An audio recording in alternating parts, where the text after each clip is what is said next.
জহুরে মনা শ্রীনন্দ নন্দনা অভয় চরণার বিন্দে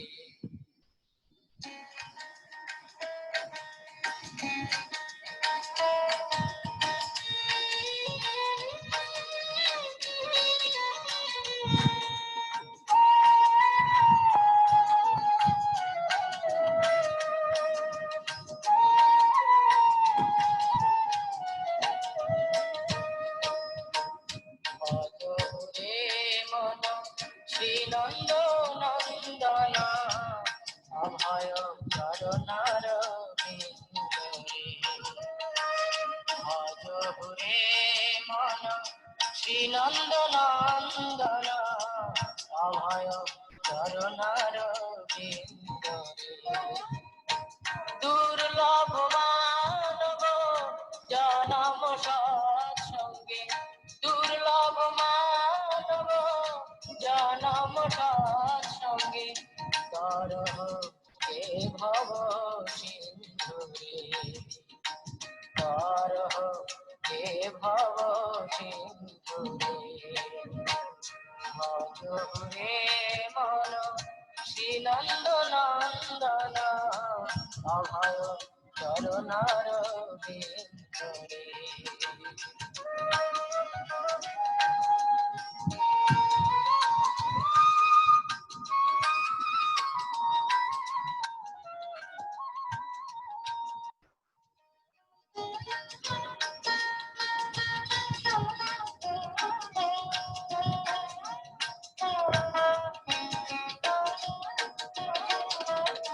শীতয়া তপ বাত বরিশন এ দিন যামিনী জাগিরে শীতয়া তপ বাত বরিশন এ দিন যামিনী জাগিরে বিফলে সে বিনু দীপন দুরজন বিফলে সে বিনু দীপন দুরজন সফল সুখ লাভ লাগিরে সফল সুখ লাভ লাগিরে মধুরে মন শ্রীনন্দ নন্দনা অভয় চরণার বিন্দরে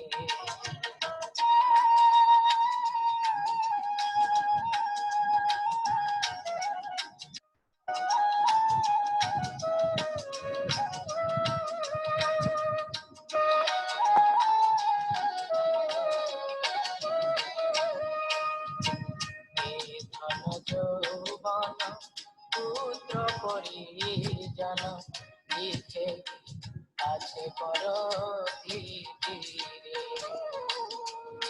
ধন যৌবন পুত্র পরিজন লিখে আছে পর ধীরে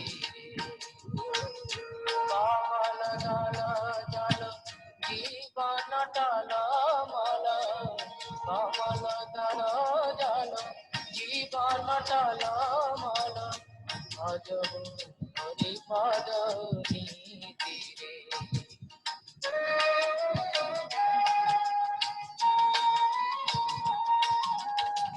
শ্রবণ কীর্তন স্মরণ বন্দন পাদ সেবন দাসরে শ্রবণ কীর্তন স্মরণ বন্দন পাদ সেবন দাসরে পূজন সখী জন আত্মনিবেদন পূজন সখী জন আত্মনিবেদন গোবিন্দ দাসয়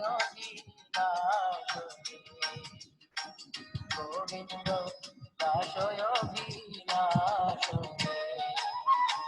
মধুরে মন শ্রীনন্দ নন্দন অভয় চরণার বিন্দরে আজ ঘুরে মন শ্রীনন্দ নন্দন অভয় চরণার বিন্দরে দুর্লভ মানব জনম সৎসঙ্গে দুর্লভ মানব জনম সৎসঙ্গে তর হে ভব সিন্ধুরে তর হে ভব সিন্ধুরে আজ ঘুরে মন শ্রীনন্দ নন্দন অভয় চরণার বিন্দরে আজ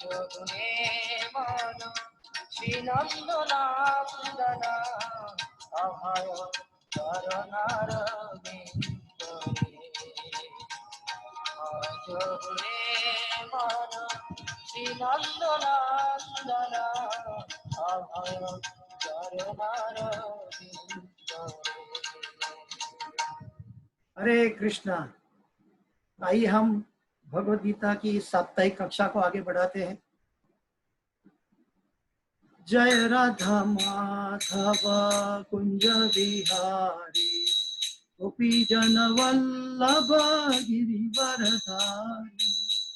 जय राधा माधव कुंज बिहारी गोपी जन वल्लभ गिरिवरधारी। यशोदानंदन ब्रज जन रंजन यशोदानंदन ब्रज जन रंजन यमुना तीरावनचारी।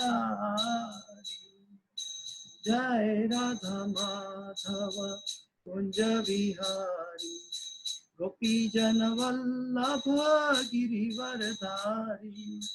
हरे कृष्णा कृष्णा कृष्णा हरे हरे हरे राम राम राम हरे हरे। हरे कृष्णा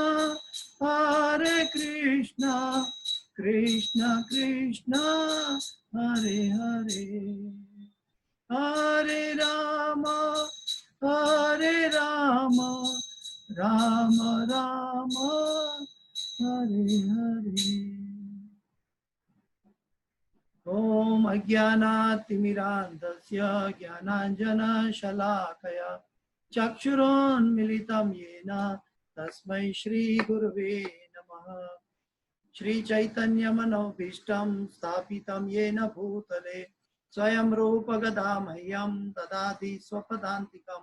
वन्देऽहं श्रीगुरु श्रीयुतापदकमलं श्रीगुरु वैष्णवांश्च श्रीरूपं साग्रजातं सगणा रघुनाथान्वितं तं सजीवं साद्वैतं सावधूतं परिजनसहितं कृष्ण चैतन्यदेवं श्रीराधा कृष्णपादां सहगणा ललिता श्री विशाखान्वितांश्च। हे कृष्ण करुणा सिंधो दीनबंधो जगत्पते गोपेश गोपिका कांत राधा कांत नमोस्तुते। तप्त कांचन गौरांगी राधे वृंदावनेश्वरी वृषभानुसुते देवी प्रणमामि हरिप्रिये।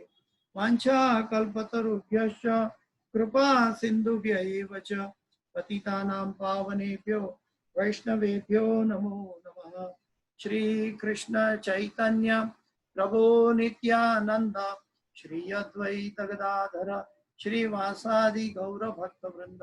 हरे कृष्णा कृष्णा कृष्णा हरे हरे हरे राम राम राम हरे हरे। हरे कृष्णा। तो आज हम भगवत गीता की अगली कक्षा सीधा 69 पर जाते हैं। उससे पहले हम पिछले श्लोक का रिकैप कर लेते हैं। पिछले श्लोक में हमने देखा था, नास्तिर बुद्धिर अयुक्तस्य न चा युक्तस्य भावना न चा भावयत शांति अशांतस्य कुतः सुखम्। जिसकी बुद्धि भगवान से युक्त होने की नहीं है और उसकी इच्छा भी नहीं है, भगवान की भक्ति करने की जिसको इच्छा नहीं है और जिसकी बुद्धि भगवान की साथ जुड़ने की नहीं है, ऐसा व्यक्ति को शांति प्राप्त नहीं हो सकती और शांति के बिना सुख हो भी कैसे हो सकता है। नास्तिर बुद्धिरयुक्तस्य न चा युक्तस्य भावना न चा भावयत शांति अशांतस्य कुतः सुखम्। उसके बाद में जैसे भगवान बताते हैं कि जिस प्रकार पानी में तैरती नाव को प्रचंड वायु दूर बहा ले जाती है, उसी प्रकार विचरणशील इंद्रियों में से कोई एक जिस पर मन निरंतर लगा रहता है, मनुष्य की बुद्धि को भर लेती है। इसलिए हमें कोई भी चीजों का, विषयों का चिंतन करने से पहले मन को अलर्ट होना चाहिए कि हमें भगवान के भक्तों के साथ या भगवान के नाम पर या भगवान के शास्त्रों पर हमें मन एकत्रित करना चाहिए। और इसके अलावा बाकी सांसारिक जरूरियातों के पीछे अगर जाना है तो हमें अपनी एक ड्यूटी की हिसाब से कर्म करके हमें अलिप्त रहना सीखना चाहिए। और बाद में भगवान कहते कहता है महाभाव, जिस पुरुष की इंद्रिया अपने विषयों से सब प्रकार से विरक्त होकर उसके वश में है, उसकी बुद्धि निसंदेह स्थिर है। ये स्थिर बुद्धि कौन कहलाएगा?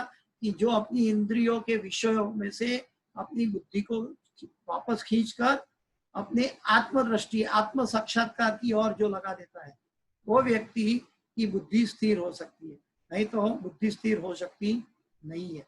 यहाँ पे इस श्लोक में क्या बताया था लास्ट क्लास में कि नास्तिर बुद्धि अयुक्तस्य, जिसकी बुद्धि अयुक्त है वो। और 10वें अध्याय के 10वें श्लोक में क्या बताते हैं भगवान? तेषाम सतत युक्ता नाम भजताम प्रीति पूर्वकम।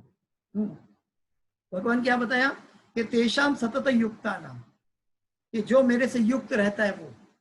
यहाँ पे क्या बोलता है कि नास्तिर बुद्धि अयुक्तस्य, जो युक्त नहीं है वो। तो जो अगर शांति और सुख चाहिए तो भगवान से युक्त रहना होगा। युक्त रहने से क्या मिलेगा? तेषाम सतत युक्ता नाम भजताम प्रीति पूर्वकम ददामी बुद्धि योगम तम येन माम उपयान्ति ते।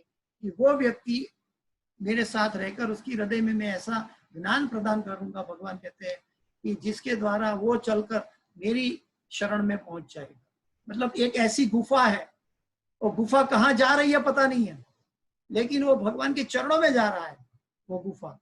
लेकिन वो कैसे, क्या करना चाहिए वो गुफा में जाने के लिए? कि हमें भक्तों का संग करना चाहिए। अमच्चिता मद्गता प्राणबोधयंत, जो हम देख रहे थे। तो आइए अब आगे चलते हैं। भगवान कहते हैं आज के श्लोक में, श्लोका नंबर 69, या निशा सर्वभूतानां तस्यां जागर्ति संयमी यस्यां जागृति भूतानि सा निशा पश्यतो मुनिः। या निशा सर्वभूतानां तस्यां जागर्ति संयमी यस्यां जागृति भूतानि सा निशा पश्यतो मुनिः। या निशा सर्वभूतानां तस्यां जागर्ति संयमी यस्यां जागृति भूतानि सा निशा पश्यतो मुनिः। जो सब जीवों के लिए रात्रि है वह आत्म संयमी के लिए जागने का समय है, और जो समस्त जीवों के जागने का समय है वह आत्मनिरीक्षक मुनि के लिए रात्रि है। क्या बताया? कि जो सब जीवों के लिए रात्रि है, संसारिक जीवों के लिए, वो आत्म संयमी, जो मन को कंट्रोल करने वाला है, जो आत्म साक्षात्कार, जो आत्मा का कल्याण करने के लिए भगवान की ओर की दिशा स्थापित करने वाला मनुष्य है, वो आत्म संयमी कहलाता है। उसने अपने इंद्रियों के विषयों से, अपने इंद्रियों का त्याग करके, इंद्रियों को छोड़कर या इंद्रियों से मोड़कर भगवान की सेवा में लगा दिया है। तो आत्म संयमी के लिए जागने का समय है, और जो समस्त जीवों के जागने का समय है वो आत्मनिरीक्षक मुनि के लिए रात्रि है। देखते हैं प्रभुपाद जी क्या कहते हैं। बुद्धिमान मनुष्य की दो श्रेणियां हैं। एक श्रेणी के मनुष्य इंद्रिय तृप्ति के लिए भौतिक कार्यों में निपुण होते हैं, बाह्य चक्षु, और दूसरी श्रेणी के मनुष्य आत्मनिरीक्षक है, अंतःचक्षु, जो आत्म साक्षात्कार के अनुशीलन के लिए जागते हैं। अंतःचक्षु किसके लिए जागते हैं? आत्म साक्षात्कार के अनुशीलन के लिए। वो अभी हर क्षण प्रति क्षण वो सोचता है कि मैं कैसे भगवान से जुड़ा रहूं, कैसे भगवान का स्मरण करूं, कैसे नवधा भक्ति में जुड़ जाऊं। अपनी हर एक इंद्रियों से भगवान की सेवा करने के बारे में वो सोचता रहता है। जो भगवान का भक्त है, जैसे अम्बरीश महाराज भगवान के भक्त थे, तो नवधा भक्ति के जरिए हर एक अपनी इंद्रियों को भगवान की सेवा में जोड़ने में लगाई थी। श्रवणम कीर्तनम विष्णु स्मरणम पाद सेवनम अर्चनम वंदनम दास्यम साख्यम आत्मनिवेदनम। तो हर एक चीज को हम अपनी इंद्रियों को हम भगवान की सेवा में जोड़ सकते हैं। हम पहले चर्चा कर चुके हैं। तो जो आत्म साक्षात्कार के अनुशीलन के लिए जागते हैं, उसके लिए अंतःचक्षु जो आत्मनिरीक्षक है, विचारवान पुरुषों या आत्मनिरीक्षक मुनि के लिए के कार्य भौतिकता में लीन पुरुषों के लिए रात्रि के समान। हम देखते हैं संसार में ये कभी कभी कई लोगों का कल्याण के हेतु हम लोगों को अपना मानकर उसकी आध्यात्मिक उन्नति के लिए उपदेश देते हैं, लेकिन वो क्या करते हैं? सो जाते हैं। कभी कभी हम श्रीमद् भागवत की कक्षा में हमें नींद आती है। तो भौतिकतावादी व्यक्ति ऐसी रात्रि में, क्षम्यता, विचारवान पुरुषों या आत्मनिरीक्षक मुनि के कार्य में भौतिकता में लीन पुरुषों के लिए रात्रि के समान है। उसको नींद आती है, उसको इच्छा नहीं है, तो वो रात्रि के समान है।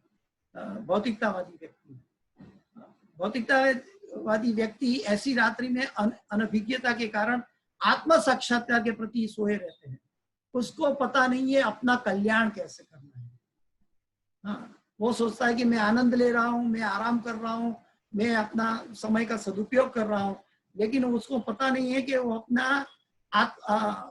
अपना कल्याण नहीं कर रहा है, वो अपनी दुर्दशा के लिए समय व्यतीत कर रहा है। तो इसीलिए भौतिकतावादी को ये पता नहीं होता, इसीलिए उसको कहते हैं कि वो सोए रहते हैं। आत्मनिरीक्षक मुनि भौतिकतावादी पुरुषों की रात्रि में जागे रहते हैं।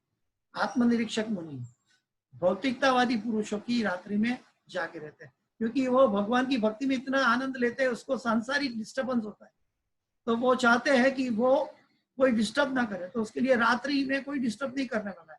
तो ऐसे इसका लिटरली मीनिंग न ले, कहने का मतलब ये है कि वो उससे डिस्टेंस रखता है। मुनि को आध्यात्मिक अनुशीलन की क्रमिक उन्नति में दिव्य आनंद का अनुभव होता है। अभी क्या होता है, जैसे कि हमें भूख लगी है तो हम खाने के लिए बैठते हैं और खाते खाते एक एक बाइट खाते हैं। एक एक बाइट से हमारी तृप्ति बढ़ती जाती है और एक समय पे आ जाता है कि हमारा पेट भर गया, हम खाना बंद कर देते हैं। ठीक वैसे ही ये ऐसी भूख है, भगवान की भक्ति का लौल्यम ऐसा है कि वो कभी पूरी नहीं होती। आनंदम बुद्धिवर्धनम प्रतिपदम पूर्णामृता स्वादनम। तो वो आनंद की वृत्ति में, दिव्य आनंद की वृत्ति उन्माद में वो आगे बढ़ता रहता है। कैसे? वो आध्यात्मिक अनुशीलन की क्रमिक उन्नति के द्वारा। वो ग्रेजुअल प्रोसेस है, ये वन नाइट प्रोसेस नहीं है, वो क्रमिक उन्नत करता है जीव को। इसीलिए किंतु भौतिकतावादियों के कार्यों में लगा व्यक्ति आत्म साक्षात्कार के प्रति सोया रहकर अनेक प्रकार के इंद्रिय सुखों का स्वप्न दिखता है। हाँ, वो बोलता है कि मैं मरने वाला है, कि तभी मरने के टाइम भगवान का नाम जप लेंगे अजामिल की तरफ, लेकिन वो स्वप्न देख रहा है। उसको पता नहीं है कि कफ पित्त वायु वाला शरीर कभी कितनी दुर्दशा होगी, कितने दर्द शरीर में होंगे, वो दर्द को संभालेंगे, अपनी दुर्दशा को संभालेंगे या भगवान को याद करेंगे। जो सुख में भगवान को याद नहीं करता वो उस समय कैसे कर पाएगा। तो सुप्तावस्था में तो वो सपना देखता है, लेकिन वो स्वप्न कभी सार्थक नहीं होता। तो और उसी सुप्तावस्था के में कभी सुख तो कभी दुख का अनुभव करता है। स्वप्न में तो है, कभी सुख भी लगता है, कभी दुख भी लगता है, लेकिन ये टेम्पररी और अनसर्टेन परिस्थिति है। लेकिन आत्मनिरीक्षक मनुष्य भौतिक सुख तथा दुख के प्रति अन्य मनस्क रहता है। वो आनंद में छक नहीं जाता और दुख में हिम्मत नहीं हारता। वो दोनों में इक्विलिब्रियम पोजीशन में रहता है। वो जानता है कि भौतिक जगत में सभी कुछ चक्रवात है। हाँ, सुबह सुबह दोपहर शाम रात, सुबह दोपहर शाम रात, वैसे सुख दुख सुख दुख सुख दुख। तो उसको भौतिक सुख या भौतिक दुख से उसको विचलित नहीं कर पाता।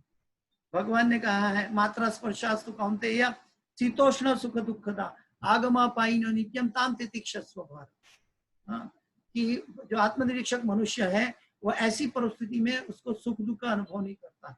मात्रा स्पर्शास्तु कौन्तेय शीतोष्ण सुख दुखदा, हाँ, सुख दुख का अनुभव नहीं करता, ठंडी गर्मी का अनुभव नहीं करता। आगमा पाई नित्यो ताम तितिक्षस्व भारत। भगवान अर्जुन को कहते हैं कि ऐसी परिस्थिति को तू सहन करना सीख ले। तो आत्मनिरीक्षक मनुष्य भौतिक सुख और दुख के प्रति अन्य मनस्क रहता है। वह भौतिक घातों से अविचलित रहकर आत्म साक्षात्कार के कार्यों में लगा रहता है। और सांसारिक मनुष्यों को क्या हाल है? अगर उसको धैर्य नहीं है भगवान की भक्ति में, धैर्य भगवान की भक्ति के अंदर आनंद है, लेकिन वो आनंद का स्वाद क्योंकि उसका पहले का पूरा मैल है, वो मैल की वजह से उसको भक्ति का आनंद नहीं मिल रहा है। इसलिए उसको धैर्य न होने के खातिर कुछ समय तक रहता है और फिर छोड़ के चला जाता है। या तो कभी छोड़ता है, कभी पकड़ता है, कभी छोड़ता है, कभी पकड़ता है। लेकिन जब भक्तों का संग होता है तो ये कार्य सतत रहता है। तो वह भौतिक घातों से अविचलित रहकर आत्म साक्षात्कार के कार्यों में लगा रहता है। और वो कब होता है? भक्तों का संग में। भक्तों का संग से हम भौतिक घातों से मुक्त हो सकते हैं। तो आइए दूसरे श्लोक में क्या कहते हैं भगवान? आपूर्यमाणम अचलम प्रतिष्ठम समुद्रमाप प्रविशन्ति यद्वत् तद्वत् कामायं प्रविशन्ति सर्वे स शान्तिमाप्नोति न काम कामी। आपूर्यमाणम अचलम प्रतिष्ठम समुद्रमाप प्रविशन्ति यद्वत् तद्वत् कामायं प्रविशन्ति सर्वे स शान्तिमाप्नोति न काम कामी। आपूर्यमाणम अचलम प्रतिष्ठम समुद्रमाप प्रविशन्ति यद्वत् तद्वत् कामं यं प्रविशन्ति सर्वे स शान्तिमाप्नोति न काम कामी। अनुवाद: जो पुरुष समुद्र में निरंतर प्रवेश करती रहने वाली नदियों के समान इच्छाओं के निरंतर प्रवाह से विचलित नहीं होता और जो सदैव स्थिर रहता है वही शांति प्राप्त कर सकता है। वह नहीं जो ऐसी इच्छाओं को तुष्ट करने की चेष्टा करता है। बहुत आज के जमाने के सभी लोगों के लिए ये श्लोक बहुत इम्पोर्टेंट है। इसमें कहते हैं कि जो पुरुष समुद्र में निरंतर प्रवेश करने वाली नदियों के इच्छाओं के समान निरंतर प्रवाह से विचलित नहीं होता। समुद्र के अंदर चारों तरफ से नदियां बहती बहती आके मिल जाती है, लेकिन समुद्र कभी अपनी सीमा नहीं त्यागता, वो अपनी सीमा में रहता है। और जो सदैव स्थिर रहता है समुद्र की तरह, वही शांति प्राप्त कर सकता है और वह गहरा हो सकता है। समुद्र गहरा है, वह नहीं जो ऐसी इच्छाओं को संतुष्ट करने की चेष्टा करता है। वो नदियों के किनारे के समान है। तो वो इच्छाओं की तुष्टि करने की, वो समुद्र तक नहीं पहुंच सकता। और नदी के किनारे पे, नदी के बहाव में कुछ आ गया और नदी के किनारे पे नदी अपने आप फेंक देगी, उसको समुद्र तक नहीं ले जाएगी। क्योंकि इच्छा जो है, हमारा सारा जीवन जो है भक्ति के करने के लिए है, मनुष्य जीवन। और मनुष्य जीवन में अगर हम भक्ति नहीं करते हैं तो हमारा मनुष्य जीवन पशु जीवन कहलाएगा। और भक्ति का दूसरा पर्याय क्या है कि हमारी इच्छाओं को भगवान की इच्छा में मिलाना। हमारी इच्छा को जब हम भगवान की इच्छा में मिलाएंगे तो हम अपने आप संतुष्ट होते जाएंगे। प्रभुपाद परपट में क्या कहते हैं देखते हैं। यद्यपि विशाल सागर में सदैव जल रहता है, किंतु वर्षा ऋतु में विशेषतया यह अधिक जल से भरता जाता है, तो भी सागर उतने पर ही स्थिर रहता है। न तो वह विक्षुब्ध होता है, न तट की सीमा का उल्लंघन करता है। यही स्थिति कृष्ण भावना भावित व्यक्ति की है।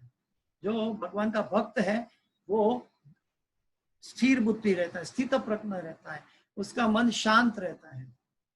जब मन अशांत रहता है तो हमें क्या होता है पता है? बीपी की दवा लेनी पड़ती है आज के जमाने में। तो जब तक मनुष्य शरीर है तब तक इंद्रियों के लिए शरीर की मांगे बनी रहेगी, किंतु भक्त अपनी पूर्णता के कारण ऐसी इच्छाओं से विचलित नहीं होता। और शरीर, मेरे शिक्षा गुरु कहते थे कि गिव, अपने मुंह को 2 बार खाने, 2 बार 3 बार जो खाने का कोटा है उसको दे दो और उसको बोलो शट योर माउथ और let me work for Krishna, let me think for Krishna, let me survive my family to make them Krishna conscious. तो वो हर एक चीज कृष्ण के लिए स्थापित करना चाहता था। वो कहते थे कि हम हर परिस्थिति में कृष्ण को साथ जोड़ सकते हैं, हर परिस्थिति में हम कृष्ण, जैसे हम हर परिस्थिति में सांस लेते हैं, सांस लेना हमारा स्वभाव है शरीर का, वो नींद में भी सांस लेता है, जागने में भी सांस लेता है, वो सांस लेना उसका रुकता नहीं है। वैसे भगवान का भक्त वो कभी भी हर परिस्थिति में भगवान के साथ जुड़ा रहता है, उसके लिए वो अपना प्राण है, भगवान की भक्ति अपना प्राण है। जब तक मनुष्य शरीर है तब तक इंद्रिय तृप्ति के लिए शरीर की मांगे बनी रहेगी, और शरीर तो मांगता ही रहेगा कुछ ना कुछ, कुछ ना कुछ, कुछ ना कुछ। हाँ, लेकिन मन को कहाँ तक देना है और उसके बाद मन को कहाँ से उसको मुड़ा के बुद्धि और आत्मा की ओर ले जाना है, वो हमें समझना चाहिए। कृष्ण भावना भावित व्यक्ति को किसी वस्तु की आवश्यकता नहीं होती, क्योंकि भगवान उसकी सारी आवश्यकताएं पूरी करते रहते हैं। अनन्याश्चिन्तयन्तो मां ये जना पर्युपासते तेषां नित्याभियुक्तानां योगक्षेमं वहाम्यहम्। प्रभुपाद जी का ये वाक्य अगर हम देखेंगे तो हमें लगेगा कि प्रभुपाद जी क्या सिखा रहे हैं। कृष्ण भावना भावित व्यक्ति को किसी वस्तु की आवश्यकता नहीं होती, क्योंकि भगवान उसकी सारी आवश्यकताएं पूरी करते रहते हैं। लेकिन अतः वह सागर के तुल्य होता है, अपने में सदैव पूर्ण। वो कैसे होता है कि अनन्याश्चिन्तयन्तो मां, और कृष्ण का चिंतन करता रहता है। अनन्याश्चिन्तयन्तो मां ये जना पर्युपासते तेषां नित्याभियुक्तानां योगक्षेमम्।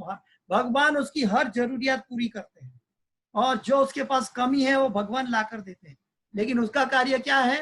अनन्याश्चिन्तयन्तो, जो और कोई चिंतन में नहीं लगा है, अनन्यास, मात्र कृष्ण के चिंतन में लगा है, उसकी जिम्मेदारी भगवान अपने सर पे ले लेते हैं।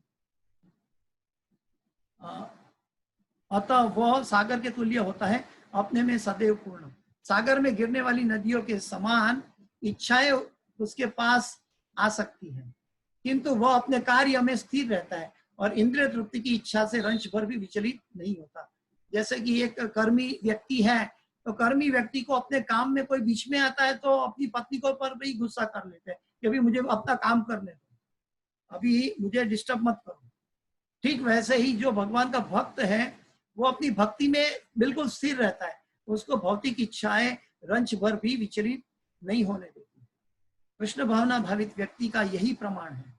इच्छाओं को होते हुए भी वह कभी इंद्रिय तृप्ति के लिए उन्मुख नहीं होता। वो इंद्रिय तृप्ति करता है, लेकिन कैसे करता है? भगवान की सेवा के लिए। वो भी अपने संतान अर्जित करता है, लेकिन कैसे? कि भगवान को प्रार्थना करता है कि मुझे आपका भक्त बने, ऐसा संतान प्रदान कीजिए।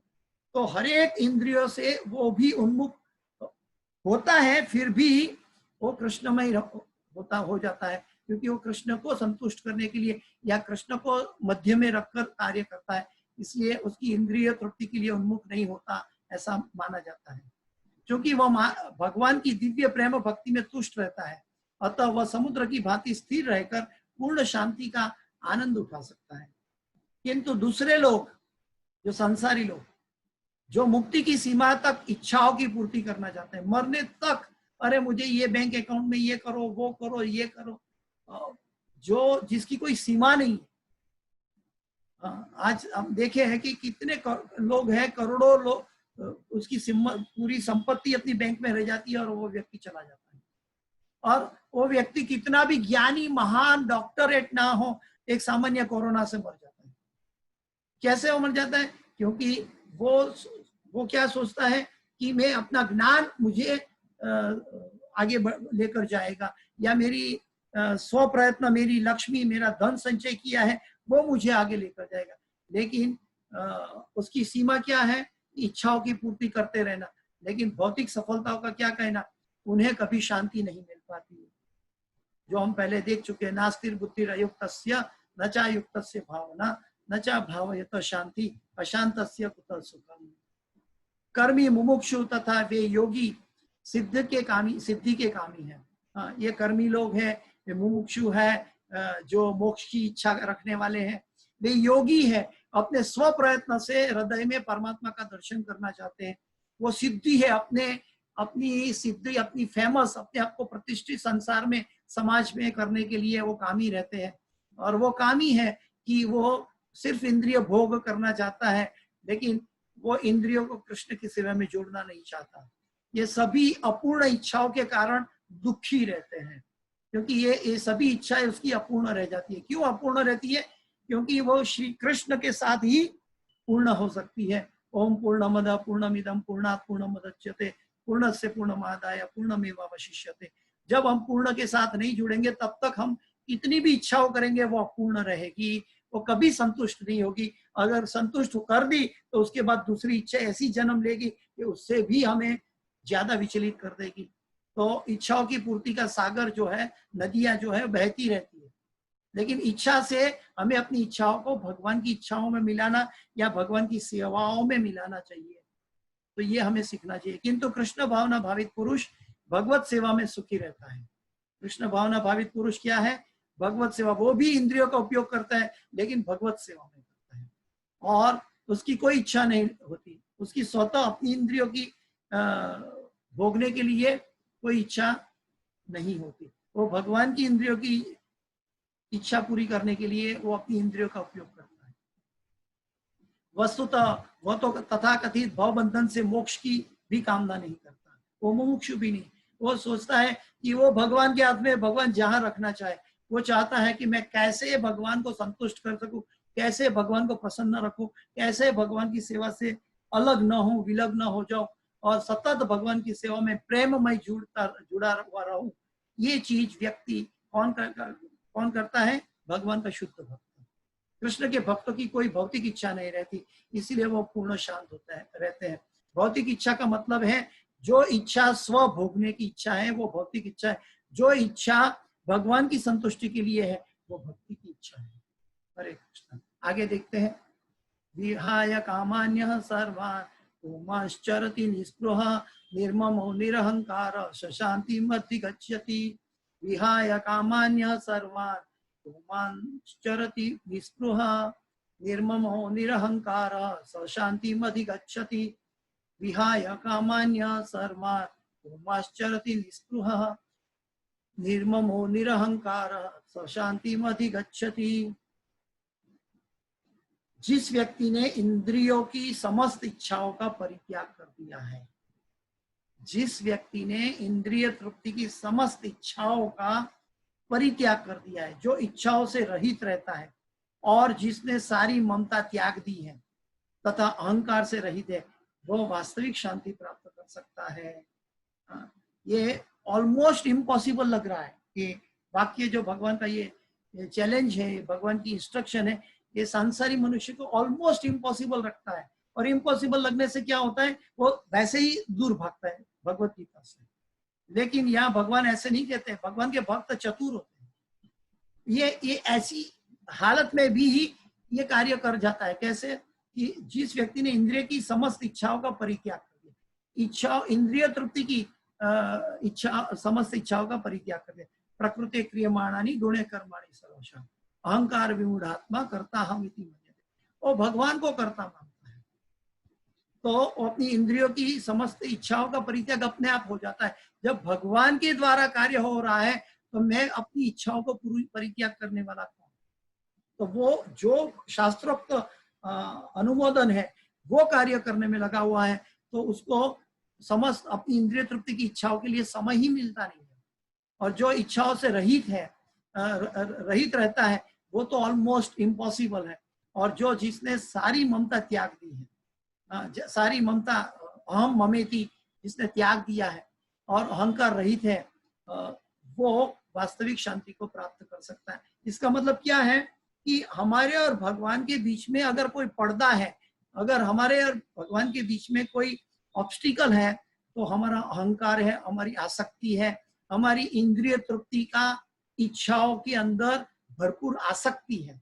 ये चीज हमें भगवान के पास जुड़ने से रोकते हैं और वो अशांति की ओर ले जाते हैं। लेकिन ये करने से हम वास्तविक शांति प्राप्त कर सकते हैं। तो प्रभुपाद पर्पट में क्या बोलते हैं, देखते हैं।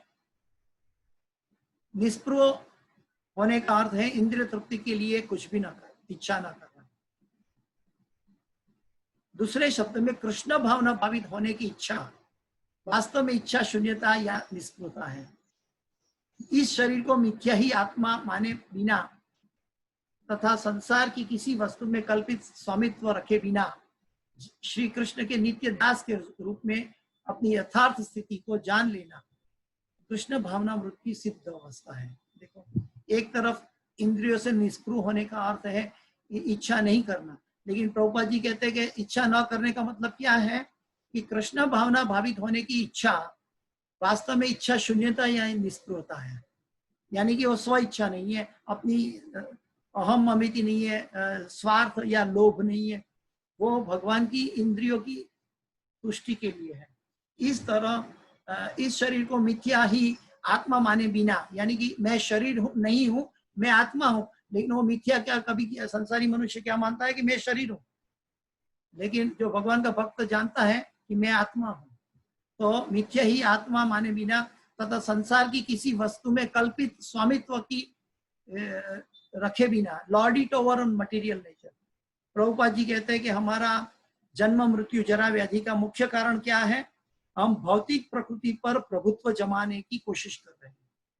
अनादिकाल से हर एक योनि में हम भौतिक प्रकृति पर प्रभुत्व जमाने की कोशिश करते हैं। हाँ, आजकल ये इंडिया चाइना का जो चल रहा है, ये भी भौतिक प्रकृति पर अधिपत्य जमाने की कोशिश है।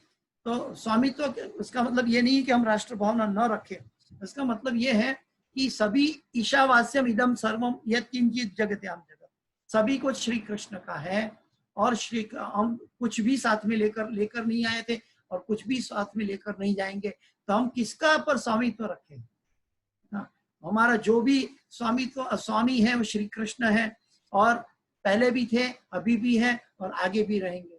तो स्वामित्व रखे बिना श्री कृष्ण के नित्य दास के रूप में अपनी यथार्थ स्थिति को जान लेना कृष्ण भावना वृत्ति सिद्ध अवस्था है। जो इस सिद्ध अवस्था में स्थित है वह जानता है कि श्री कृष्ण ही प्रत्येक वस्तु के स्वामी है। अतः प्रत्येक वस्तु का उपयोग उनकी तुष्टि के लिए किया जाना चाहिए, भगवान की तुष्टि के लिए उपयोग किया जाना चाहिए। अर्जुन आत्मा की तुष्टि के युद्ध करना नहीं चाहता था, किंतु जब वह पूर्ण रूप से कृष्ण भावना भावित हो गया तो उसने युद्ध किया, क्योंकि कृष्ण चाहते थे कि वह युद्ध करे।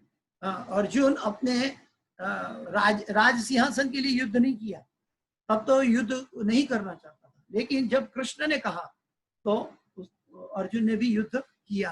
तो इसका मतलब क्या है कि भगवान की इच्छा से हमारी इच्छा मिलाई अर्जुन ने, तभी युद्ध महाभारत का हुआ।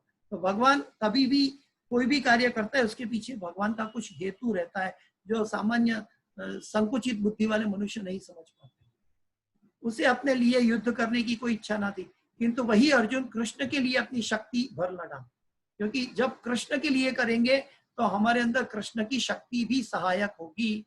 हम भक्ति में कभी कभी हम बोलते हैं कि हम भक्ति करते हैं, लेकिन भक्ति का फल नहीं मिलता। भक्ति का फल क्यों नहीं मिलता है? हम कृत्रिम प्रयास कर रहे हैं, हम अपने मन के आधार पर भक्ति करने की कोशिश करते हैं। मन के आधार पर भक्ति करेंगे तो हमारी भक्ति दुर्बल हो जाएगी।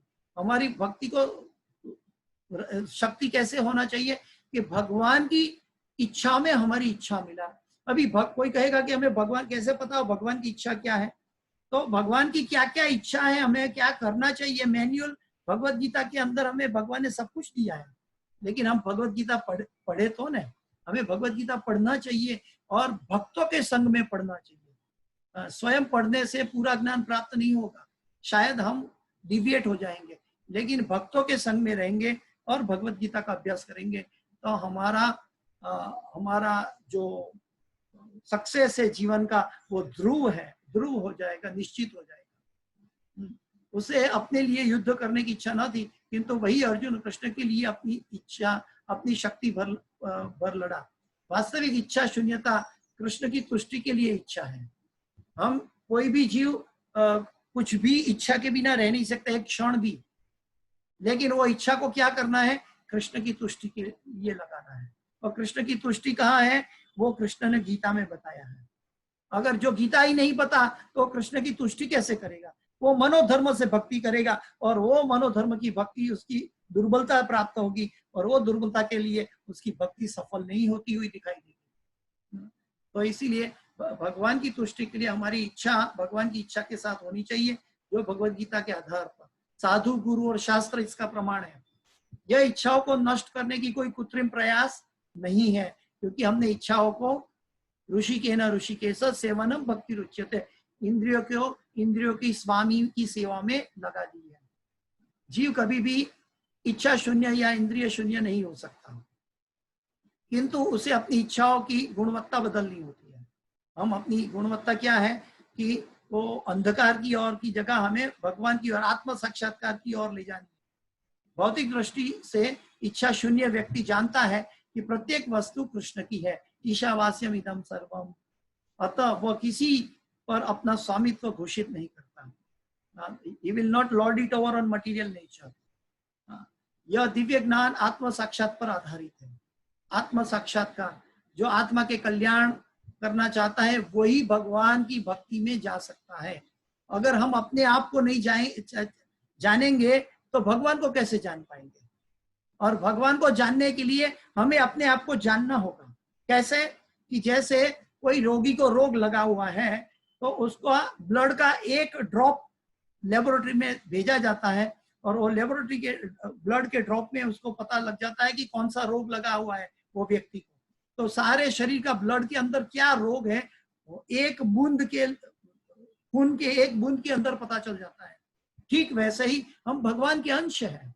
ममे वांशो जीव लोके, तो हम भगवान के अंश है। हम अपने अंश को नहीं जानेंगे, आत्म साक्षात्कार नहीं बनेंगे तो हम भगवान को कैसे जानेंगे कि हमारे भगवान कैसे हैं? हमें भगवान को जानना है तो हमें अपने आप को जानना होगा। और अपने आप को जानने का मतलब है अपने मन को नहीं, लेकिन अपनी आत्मा को जानना होगा कि जीवेर स्वरूप होय नित्य कृष्ण दास। तो वो आत्म साक्षात्कार पर आधारित है। अर्थात इस ज्ञान पर कि प्रत्येक जीव कृष्ण का अंश स्वरूप है और जीव की शाश्वत स्थिति कभी न तो कृष्ण के तुल्य होती है न उनसे बढ़कर। कभी एक बूंद खून निकाल लिया तो हमारा शरीर का पूरा खून तो शरीर में ही है। वो एक बूंद खून हमारा वो रोग का इलाज कर सकता है कि इस पूरे शरीर के खून के अंदर क्या रोग लगा हुआ है। तो उसके मतलब वो जो बूंद है वो शरीर के ब्लड के बराबर नहीं है। जैसे एक दरिया के पानी के अंदर से एक ग्लास ले लिया पानी तो उसकी क्वालिटी सेम है, लेकिन ग्लास का पानी नहीं कह सकता कि मैं दरिया हूं। इस प्रकार कृष्ण भावनामृत का यह ज्ञान ही वास्तविक शांति का मूल सिद्धांत है। जो कृष्ण भावना भावित नहीं है उसको शांति नहीं मिल सकती। और अंत में आज ये श्लोक के अंत में, मतलब ये चैप्टर आज का गीता का सार है, उसके अंत में भगवान कहते हैं, ये भगवान के शब्द है, ऐसा ब्राह्मी स्थिति पार्थ नैनाम प्राप्य विमुह्यति स्थित्वास्याम अनंत कालेपि ब्रह्मांड निर्वाणम रुच्छति। यह आध्यात्मिक तथा ईश्वरीय जीवन का पथ है जिसे प्राप्त करके मनुष्य मोहित नहीं होता। यदि कोई जीवन के अंतिम समय में भी इस तरह स्थित हो तो वो भगवत धाम को प्राप्त होता है। तो ये कई लोग कहते हैं कि हम अंत में भगवान का नाम ले लेंगे, भगवान की भक्ति बूढ़ा होने के बाद कर लेंगे, तो ये नामुमकिन है। कैसे? कि हमने एक वेला देखा है, वेला क्लाइंब, इंग्लिश में क्लाइंबर बोलते हैं, जो पौधा छोटा सा वेला होता है, वो अगर किसी के बीच में आता है तो वेलों को मोड़ देते हैं, बांध देते हैं और बांध के दूसरी दिशा में ले जाते हैं तो वेला वहां बढ़ना, वेला जो प्लांटेशन है वेला वहां बढ़ने लगता है और वो धीरे धीरे उसकी दिशा चेंज हो गई और वो दूसरी दिशा में जाता है, उसको मोड़ दिया जाता है। लेकिन कोई वृक्ष का ट्रंक बीच में आ जाए तो उसको हम मोड़ नहीं सकते क्योंकि वो ट्रंक बन गया, तो उसको काटना पड़ता है। वैसे ही जीवन की शुरुआत में जब भी जागे तब से सुबह, जब पता चला भगवान ने गीता का उपदेश हमारे जीवन में भेजा, तब से हमारे जीवन बदलने की कोशिश हो जानी चाहिए। तो हम उसकी जीवन को मोड़ेंगे, बुढ़ापा में हम उसको मोड़ नहीं पाएंगे, तब हम भगवान का नाम भी नहीं लेकर पाएंगे। जब कफ पित्त और वायु से अनबैलेंस अवस्था का शरीर इतना दर्दनाक होगा, उस दर्द में हम कभी कैसे भगवान को याद करेंगे। यह आध्यात्मिक तथा ईश्वरीय जीवन का पथ है, जिसे प्राप्त करके मनुष्य मोहित नहीं होता। यदि कोई जीवन के अंतिम समय में भी इस तरह स्थिति हो तो वह भगवत धाम को प्राप्त होता है, यानी कि स्थिर बुद्धि वाला। प्रभुपाद जी प्रवचन में बहुत अच्छे समझाए हैं कि मनुष्य कृष्ण भावनामृत या दिव्य जीवन को एक क्षण में प्राप्त कर सकता है, और हो सकता है कि उसे लाखों जन्म के बाद भी प्राप्त ना हो। If there is a will there is a way. अगर आप अपने विल में ध्यान नहीं रखते, अपनी इच्छा नहीं प्रकट करते, तो हम क्या कर सकते हैं, और उसे लाखों जन्म बाद भी प्राप्त नहीं होता। यह तो सत्य समझने और स्वीकार करने की बात है। यह क्या कहते हैं, यह तो सत्य समझने की और स्वीकार करने की बात है। लेकिन इस कलयुग में मूर्ख लोग ये सत्य को भी क्या बोलते हैं, आंख अड़ा कान कह लेते हैं, जैसे सुना नहीं है अनसुना कर देते हैं। और वो स्वीकार करने की बात आती है तो उसका हृदय दौर्बल्यम पाप उसको सांसारिक मोह में बहा के ले जाता है, और भगवान की दिशा में जाने की इच्छा नहीं होती। क्यों? क्योंकि वो भगवान का भक्त का संग करना नहीं चाहता। खटवांग महाराज ने अपनी मृत्यु, श्रीमद् भागवत का में खटवांग महाराज की बात आती है। खटवांग महाराज ने अपनी मृत्यु के कुछ मिनट पूर्व कृष्ण के शरणागत होकर ऐसी अवस्था, जीवन अवस्था प्राप्त कर ली। निर्वाण का अर्थ है भौतिकतावादी जीवन शैली का अंत। बौद्ध दर्शन के अनुसार इस भौतिक जीवन का पूरा होने पर केवल शून्य शेष रह जाता है। हाँ, बौद्धिस्ट जीवन क्या दिखाता है कि एवरीथिंग इज जीरो, लेकिन वो रॉन्ग है। लेकिन भगवान का भक्त की जिंदगी बिल्कुल उल्टी है। किंतु भगवत गीता की साक्षी शिक्षा में इससे भिन्न है। वास्तविक जीवन का शुभारंभ इस भौतिक जीवन के पूरा होने पर होता है। ये वाक्य बहुत जरूरी है। वास्तविक जीवन का शुभारंभ इस भौतिक जीवन के पूरा होने पर होता है। कई लोग बोलते हैं कि मैं भगवत धाम, भगवान की सेवा में नहीं करना चाहता, तो मैं तो जन्म जन्म भगवान की सेवा करना चाहता हूँ। हाँ, जन्म जन्म का मतलब क्या है कि जब तक हम भगवान की सेवा करें तब तक कोई बात नहीं है, लेकिन अगर हम भगवान की सेवा नहीं करेंगे तो भौतिक जीवन हो जाएगा। इसलिए भौतिक जीवन का डर न रखने के लिए हमें परीक्षित महाराज की तरह 7 दिन भी मिल जाए तो भी, या 7 क्षण भी मिले तो भी, हमें वास्तविक जीवन का शुभारंभ के लिए भगवान की भक्ति की ओर जाना चाहिए। स्थूल भौतिकतावादी के लिए यह जानना पर्याप्त होगा कि इस भौतिक जीवन का अंत निश्चित है। सबको पता है कि भौतिक जीवन का अंत निश्चित है, सबको हम स्मशान में जाके छोड़ के आते हैं। किंतु आध्यात्मिक दृष्टि से उन्नत व्यक्तियों के लिए इस जीवन के बाद अन्य जीवन प्रारंभ होता है। क्या है कि कई लोग बोलता है कि आज आनंद कर लो, कल किसने देखा है। Actually it is a eternal journey of the soul where the life, our life, so-called human life, is very limited. We are not human being, we are spiritual being, and spiritual being is yatra, his journey is unlimited, not the limited like body. So that संसारी लोग ये समझ नहीं पाते। किंतु आध्यात्मिक दृष्टि से उन्नत व्यक्तियों के लिए इस जीवन के बाद अन्य जीवन प्रारंभ होता है। इस जीवन का अंत होने से पूर्व यदि कोई कृष्ण भावना भावित हो जाए तो उसे तुरंत ब्रह्म निर्वाण अवस्था प्राप्त हो जाती है। भगवत धाम तथा भगवत भक्ति के बीच कोई अंतर नहीं है। अगर हमें भगवत शुद्ध भक्ति मिल जाए तो भगवान हमें कहीं भी रखे, कोई बात नहीं। और अगर हमें भगवत भक्ति नहीं मिलती है तो मनुष्य जन्म भी व्यर्थ है। अगर भगवत भक्ति नहीं की तो आराधितो हरि परम ततः तपसा किम, न आराधितो हरि परम ततः तपसा किम, अंतर बहिर यदि हरीश ततः तपसा किम, न अंतर बहिर यदि हरीश ततः तपसा किम। तो ये हमें ध्यान रखना चाहिए कि हमारा जो ध्येय है ये भगवान है। अगर भगवान की प्राप्ति और भगवान की भक्ति करते हैं तो हमें और कोई बाकी सब सेकेंडरी हो जाता है। चूंकि दोनों चरम पद है, भगवत धाम और भगवत भक्ति, इसलिए दोनों में कोई अंतर नहीं है। अतः भगवान की दिव्य प्रेम भक्ति का में व्यस्त रहने का अर्थ है भगवत धाम को प्राप्त करना। भगवत धाम को प्राप्त करने का मतलब है जीवन में कृष्ण को मिला देना। हाँ, हम अपने जीवन में प्रभुपाद जी वृंदावन छोड़कर गए थे तो उनको वृंदावन छोड़ने का दुख था, लेकिन साथ साथ आनंद भी था, क्योंकि वो अपने गुरु के आदेश पर और वही कृष्ण को साथ लेकर पूरे विश्व में गए थे। तो उन्होंने भगवत धाम कभी छोड़ा नहीं, न आज वो भगवत धाम उन्होंने छोड़ा है। आज भी वो मंजरी बनकर भगवान की सेवा में उपलब्ध है। फिर भी वो इस भौतिक जगत में अपने शिष्यों के लिए, अपने ग्रांड शिष्यों के लिए शाश्वत उनके पुस्तक के रूप में, उपदेश के रूप में जो हम अभी पढ़ रहे हैं। इसी जीवन में ही कृष्ण भावना वृत्त की प्राप्ति तत्काल ब्रह्म प्राप्ति जैसी है। और जो कृष्ण भावना वृत्त में स्थित होता है वह निश्चित रूप से पहले ही भगवत धाम में प्रवेश कर चुका होता है। कौन? जो सतत सत्संग करता है, भक्तों के संग रहता है। ब्रह्म और भौतिक पदार्थ एक दूसरे के सर्वथा विपरीत है। ब्रह्म और भौतिक पदार्थ एक दूसरे से सर्वथा विपरीत है। यानी कि भौतिक पदार्थ एक भोजन खाता है और एक प्रसाद खाता है, दोनों अलग खाता है, भले आइटम सेम दिखे तो भी। अतः ब्राह्मी स्थिति का अर्थ है भौतिक कार्यों के पद पर न होना। हमें भोजन नहीं खाना है, हमें प्रसाद खाना सीखना है। भगवत गीता में भगवत भक्ति को मुक्त अवस्था माना गया है। भगवत गीता में भगवत भक्ति को मुक्त अवस्था माना गया है। सगुणान समतीतैक्यान ब्रह्म भूयाय कल्पते। तो वो भगवत भक्ति को मुक्त अवस्था कैसी है? क्योंकि वो शरीर में बद्ध रहे या न रहे वो आत्मा का कार्य है। और आत्मा जब अपनी निजी कार्य में स्थित होता है, जीवेर स्वरूप है नित्य कृष्णदास, तो अपना कॉन्स्टिट्यूशनल पोजीशन में होने के नाते वो शरीर में रहकर भी वो मुक्त माना जाता है। उसको सांसारिक कोई बंधन उसको गिरा नहीं सकता। अतः ब्राह्मी स्थिति भौतिक बंधन से मुक्ति है।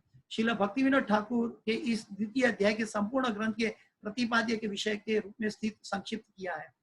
भगवत गीता के प्रतिपाद्य है कर्मयोग, ज्ञान योग तथा भक्ति योग।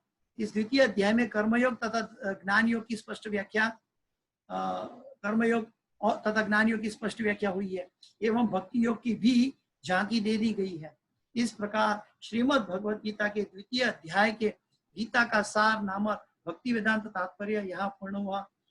श्रीमद् भगवत गीता का दूसरा अध्याय यहाँ पूर्ण हुआ। हरि ओम तत्सत। तो आज हमने दूसरा अध्याय भगवत गीता का यहाँ पूरा किया। इसका सार देख लेते हैं कि हमारी इंद्रियों को भगवान की इंद्रियों की संतुष्टि के लिए हमारी इंद्रियों का उपयोग करना है, भगवान की प्रसन्नता के लिए उपयोग करना है। हम शरीर नहीं है, हम आत्मा है।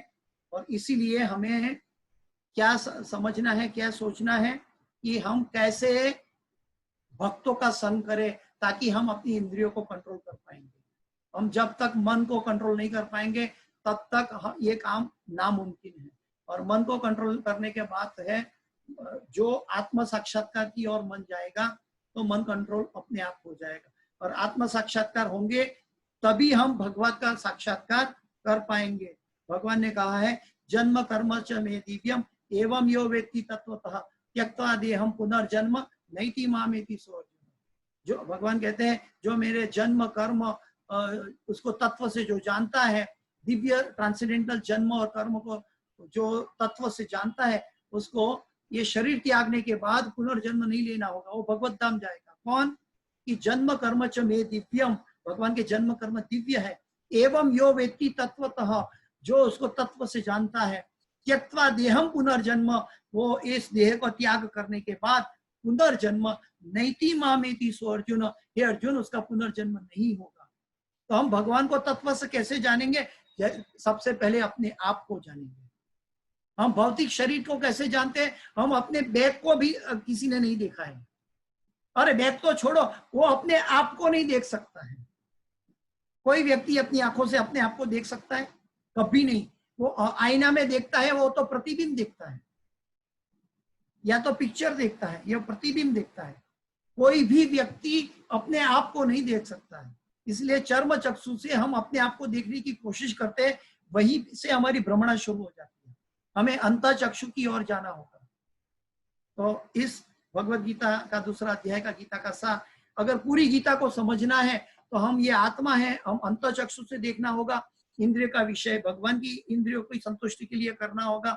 इस चीजों पर हम ध्यान रखेंगे तो हम पूरी गीता को आगे जाके समझ पाएंगे, नहीं तो हम गीता को कभी नहीं समझेंगे, क्योंकि गीता को समझने का लिए ये पाया है, ये फाउंडेशन है। Hare Krishna. Thank you very much. इस कक्षा में जुड़ने के लिए आप सबका आभार।